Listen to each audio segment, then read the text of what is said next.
नमस्कार, मैं हूं आपके साथ मयंक। आज 15 अप्रैल है और हॉर्मूज में फंस चुके हैं सैकड़ों जहाज। इसके बाद डोनाल्ड ट्रंप का हॉर्मूज को लेकर क्या प्लान है और इसके साथ ही ईरान की क्या तैयारी है, इन तमाम मुद्दों पर चर्चा होगी। और बीती रात कहां कहां क्या क्या हमले हुए हैं, क्या हालात हैं इजराइल में, लिबनान में, इन सब मुद्दों पर चर्चा होगी। लेकिन सबसे पहले मैं बात करना चाह रहा हूं हॉर्मूज को लेकर, जहां एक बड़ा खतरा मंडरा रहा है ईरान के आसपास। देखिए, जो हालात हैं आप सब जानते हैं। हॉर्मूज की जिस तरह से नाकाबंदी की गई है, 16 से 17 डिस्ट्रॉयर्स आसपास मौजूद हैं अमेरिका के। लेकिन इसके अलावा देखिए, गौर करने वाली बात यह है कि ट्रंप के जो ये जहाज हैं, वॉरशिप्स जो हैं, इनका जो फॉर्मेशन है, जिस तरह से इनकी तैनाती हुई है, ये बताया जा रहा है कि इनके जरिए नाकाबंदी के नाम पर एक बड़ा हमला हो सकता है। देखिए, बातें तो इस तरह की भी हो रही हैं कि अगले दौर की, दूसरे दौर की जल्द बातचीत होने वाली है और पाकिस्तान में बातचीत हो सकती है। बीच बीच में तुर्की का भी नाम आ जाता है और फिर यह भी कहा जाता है कि जिनेवा में भी बात हो सकती है, हो सकता है पाकिस्तान में ही बात हो। लेकिन इस बातचीत के बीच में कैसे हॉर्मूज के जरिए ईरान पर बड़े हमले की तैयारी है, हम इस पर बात करेंगे। देखिए, अगर हम जहाजों की बात करें कि कहां पर डोनाल्ड ट्रंप के कौन से जहाज तैनात हैं, अरब सागर में अब्राहम लिंकन एयरक्राफ्ट करियर जो है वो पहुंच चुका है और मेडिटेरियन सी में जेरल्ड आर फोर्ड है। इसके बेहद ही करीब जॉर्ज डब्ल्यू बुश। ये 3 एयरक्राफ्ट करियर हैं जो इस समय ईरान के आसपास तैनात हैं। इसके अलावा 16 डिस्ट्रॉयर्स हैं, 2 पनडुब्बियां हैं, 2 माइन स्वीपर जहाज है। माइन स्वीपर्स मतलब जो ईरान के माइंस बिछी हुई हैं समंदर के नीचे, उन्हें हटाने वाले जहाज। इसके अलावा USS Tripoli, USS Orleans, USS Rushmore, ये 3 और डिस्ट्रॉयर्स हैं जो मौजूद हैं आसपास ओमान की खाड़ी में, अरब सागर में, हॉर्मूज के बेहद करीब। देखिए, जो सोर्सेस से जानकारी आ रही है कि जो एयरक्राफ्ट कैरियर है अब्राहम लिंकन समेत कई डिस्ट्रॉयर्स हैं जो सिर्फ 200 किलोमीटर की रेंज में हैं, ईरान की सीमा से सिर्फ 200 किलोमीटर दूर हैं। अब गौर करिए, इस बात को समझिए जरा।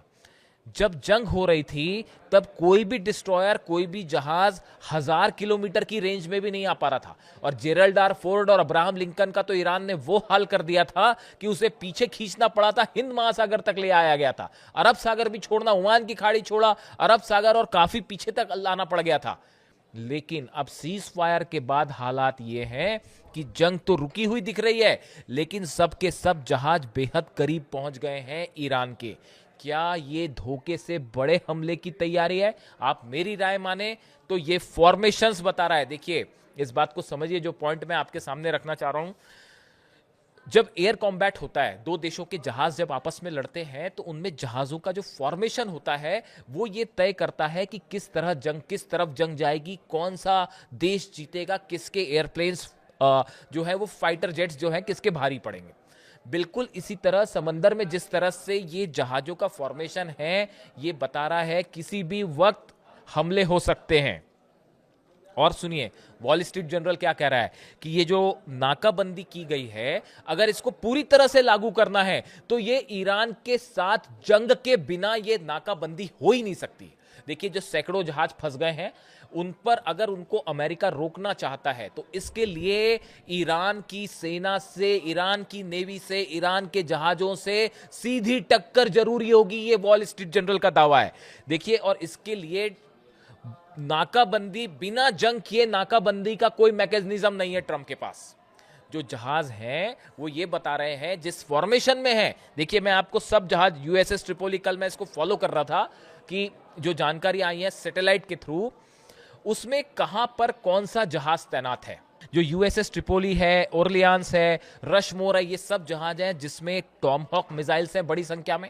इसके अलावा फाइटर जेट्स, जितने एयरक्राफ्ट करियर हैं उसमें फाइटर जेट्स हैं। और आप देखिए, जो खबरें आ रही हैं उसके मुताबिक डोनाल्ड ट्रंप का प्लान है 11 जो ईरान के पोर्ट हैं उन सबको एक साथ टारगेट किया जा सकता है, खास तौर पर ऐसे पोर्ट जहां से ईरान का ऑयल इंपोर्ट एक्सपोर्ट होता है। इमाम खुमैनी पोर्ट, बंदर अब्बास पोर्ट, जास्क, चाबहार, ये 4 पोर्ट हैं जिन पर किसी भी वक्त हमले की कोशिश हो सकती है। ये वो चारों जगह है। डोनाल्ड ट्रंप का ये कहना कि हम ऑयल इंटरेस्ट मेरा ईरान के ऑयल में है और ये 4 पोर्ट हैं जो अब अमेरिकी जहाजों के करीब है। तो जो सुरक्षा एक्सपर्ट्स बता रहे हैं कि अगर हमले होते हैं तो इन चारों पोर्ट्स पर एक साथ बम्बार्डमेंट हो सकता है, टॉमहॉक मिसाइलों से हमला हो सकता है। इसके अलावा जो 11 अलग अलग पोर्ट हैं, जो द्वीप है, चाहे खार्ग हो, चाहे लारक हो, चाहे केशम आइलैंड्स हो, इन सब पर एक साथ हमले की कोशिश हो सकती है। जहाज भड़े अंदर ना जाएं, लेकिन इन जहाजों से टॉमहॉक मिसाइल्स फायर हो सकती हैं और हमले हो सकते हैं। ये डोनाल्ड ट्रंप का प्लान है, जो वॉल स्ट्रीट जर्नल कह रहा है कि ये बिना जंग के संभव नहीं है या नाकाबंदी। मैं आपको इसको डिटेल में इसलिए बता रहा हूं ताकि ये बात हर किसी को समझ आनी चाहिए कि सीज फायर के नाम पर कैसे ईरान के करीब खतरा मंडरा रहा है। ये बात बिल्कुल साफ होनी चाहिए। लेकिन इसका दूसरा पहलू भी है। ईरान की सेना हर बात को अच्छी तरह समझ रही है। ईरान फिलहाल हमले अपनी तरफ से करके यह संदेश नहीं देना चाह रहा कि इस सीज फायर का उल्लंघन ईरान ने किया है। एक बार फिर इंटरनेशनल जो इस समय माहौल है, आप देखें, नाटो जो है वो तार तार हो चुका है। कोई डोनाल्ड ट्रंप के साथ नहीं खड़ा, ना ब्रिटेन खड़ा है, ना फ्रांस खड़ा है, इटली साथ आने को तैयार नहीं है, बाकी देशों ने भी सबने मना कर दिया है। एक बड़ी जीत है ये ईरान की। अंतरराष्ट्रीय स्तर पर ईरान को बड़ा समर्थन मिलना शुरू हो गया और सब इस बात को समझ रहे हैं कि डोनाल्ड ट्रंप की वजह से इस समय पूरी दुनिया में अशांति है, विश्व अर्थव्यवस्था खतरे में। ईरान नहीं चाहता कि किसी तरह से वो हमला करे। अगर जंग चल रही होती तो ये किसी जहाज की हिम्मत नहीं थी कि इतने करीब आ जाए। वो अब तक जो है फतह सीरीज की मिसाइल्स और जितनी हैं वो ऐसी की तैसी कर चुकी होती इन जहाजों की। लेकिन सीज फायर है और सीज फायर के नाम पर फिर बड़ा धोखा हो रहा है। और देखिए, हम ईरान की तैयारी की भी शॉर्ट में बात करें, ईरान ने अपने जितने 11 पोर्ट्स हैं जहां जहां हमले का प्लान है, 4 और जो इमाम खुमैनी पोर्ट हो, बंदर अब्बास, जास, चाबार, इन सब जगह बताया जाता है कि 1000 के करीब अबू मेहती मिसाइल्स तैनात कर रखी हैं। खास बात यह है, जहाज कई तबाह हुए हैं, ईरान के इसमें दो मत नहीं है, लेकिन अबू मेहदी के 3 वर्जन हैं। जहाज से भी फायर होगा, जमीन से भी फायर होगा, अब तो पनडुब्बी से भी फायर हो रहा है। यानी अबू मेहदी मिसाइल पूरे जितने पोर्ट हैं सब जगह अबू मेहदी मिसाइल लगी हुई है। बात नंबर 1। बात नंबर 2, गदीर मैं बता चुका हूं आपको, सबमरीन्स जो हैं वो इन जहाजों के हिसाब से लोकेशंस तैनात कर दी गई है विथ टॉर्पीडो, जो कि टॉर्पीडोज भी फायर कर सकती है। यानी ये जो अमेरिका का फॉर्मेशन है, इसको 1 to 1 चैलेंज करना चाह रहा है ईरान, और उसके लिए ये तैयारी हो रखी है। तीसरा, छोटी बोट्स तो हमें पता ही है, जो कि जिससे बहुत तेज स्पीड से चलती हैं और उनसे सबसे जो है वो मिसाइल्स फायर हो सकती है, हमले हो सकते हैं। इसके अलावा समंदर के अंदर चलने वाले ड्रोन, इस पे मैं अलग से बात करूंगा, एक बड़ा खतरा है डोनाल्ड ट्रंप के जहाजों के लिए। यानी ईरान ने भी अपनी तैयारी पूरी कर रखी है। 10 लाख सैनिक, ईरान के सुप्रीम लीडर और आईआरजीसी चीफ जो हैं, उनके आदेश पर 10 लाख सैनिक हॉर्मूज के आसपास धीरे धीरे करके तैनात होने शुरू हो गए। उसमें 2 लाख सैनिक जो है वो अटैकिंग मोड में है, जो कि इन आइलैंड्स के आसपास हैं, जो समुद्री किनारे हैं उस पर तैनात है, ताकि कोई अंदर आने की कोशिश ना कर सके। हवाई हमले होंगे वो देखा जाएगा। अब इन हालात में देखिए, सवाल यह है कि अब यहां से आगे क्या। मैंने कल आपको बताया कि रूस के विदेश मंत्री चीन की यात्रा पे हैं। बताया जाता है कि चीन, रूस और ईरान ने मिलकर एक बड़ा प्लान तैयार किया है और उस प्लान को लेकर ये भूमिका तय की गई है कि अगर डोनाल्ड ट्रंप अपनी नाकेबंदी को नहीं हटाते हैं तो उस सूरत में क्या करना है, उसका प्लान तैयार किया गया है। दूसरा, डोनाल्ड ट्रंप को कैसे मजबूर करके ये नाकेबंदी हटाई जाए। देखिए, एक बड़ी चीज निकल के ये आ रही है कि चीन की तरफ से बताया जा रहा है, सोर्सेस से ये खबर है कि अगर चीन के ऑयल बिजनेस को नुकसान पहुंचाते हैं डोनाल्ड ट्रंप, तो ऐसी स्थिति में जो रेयर अर्थ मटेरियल है जो अमेरिका को सप्लाई करता है चाइना, उसको पूरी तरह से रोक देगा। जब टैरिफ लगे थे तब भी चीन ने यह कदम उठाया था और अब एक बार फिर यही कदम उठा सकता है और अमेरिका की अर्थव्यवस्था पूरी तरह से चरमरा जाएगी। रेयर अर्थ मटेरियल वो चीज होती है जो कि बहुत इंपॉर्टेंट जो चीजें हैं, खासकर वॉर से जुड़ी तमाम जो चीज़ें होती हैं उसको बनाने में काम आता है। बहुत सारी स्ट्रैटेजिक इस्तेमाल की जो चीज़ें होती हैं उसको बनाने में काम आते हैं। पूरी अर्थव्यवस्था को चोक करने में अहम भूमिका निभा सकता है चाइना, यानी एक बड़ा इकोनॉमिक वॉर शुरू हो सकता है। बात नंबर 1। बात नंबर 2 ये है, रूस की तरफ से ये कहना, देखिए इस बात को समझिए, रूस का यह कहना कि ईरान ने अपने एटम बम का इस्तेमाल कर लिया है और वो हॉर्मूज को एटम बम कह रहे हैं बंद करके। अब देखिए हुआ क्या, ईरान ने हॉर्मूज को ब्लॉक किया, यहां ब्लॉकेड समस्या थी, उसके बाद अमेरिका ने भी उसको ब्लॉक कर दिया।